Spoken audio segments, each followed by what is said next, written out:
আজ 20শে জুলাই 2026 আর 1969 এর এই দিনে নীল আর্মস্ট্রং চাঁদে পা রেখেছিলেন। পৃথিবী থমকে গিয়েছিল সেই একটা মোমেন্টে, কিন্তু আরজে সেদিন টিভির সামনে বসে মুচকি হাসছিলেন, কারণ এই ঘটনা 16 বছর আগেই 1953 তে পাবলিশড চন্দ্রলোকে অভিযান আর চাঁদে টিনটিন বইতে তিনি ক্যাপ্টেন হ্যাডক, স্নোই, প্রফেসর ক্যালকুলাস আর টিনটিনকে চাঁদে পাঠিয়ে দিয়েছিলেন।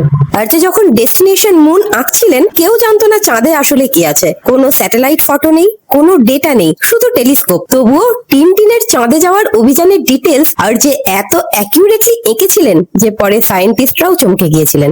রকেটের গায়ে লাল সাদা ছকঘর প্যাটার্ন নাসা রিয়েল রকেটে এক্স্যাক্টলি এটাই ইউজ করেছিল। কমিক্সে হ্যাডক রোপ ছাড়া স্পেসে ভেসে বেরিয়েছিলেন, আর রিয়েলে অ্যাস্ট্রোনট ব্রুস ম্যাকটানেলস এটা করেছিলেন 1984 এ, মানে 34 বছর পরে। আর নীল আর্মস্ট্রং এর চাঁদে নামার সেই ঐতিহাসিক মুহূর্তে আর যে একটা ইলাস্ট্রেশন বানালেন, যেখানে টিনটিন, হ্যাডক, স্নোই আর ক্যালকিউলাস চাঁদে দাঁড়িয়ে ওয়েলকাম সাইন হাতে নিয়ে আর্মস্ট্রংকে স্বাগত জানাচ্ছেন।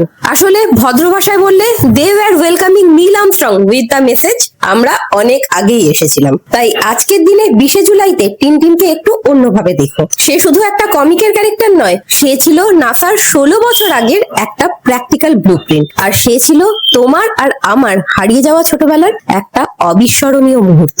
আর এই ইনফরমেশনটার জন্য আউট অফ 10 তুমি আমাকে কত দেবে? কমেন্টে আমাকে জানাও তোমার পয়েন্ট। টাটা।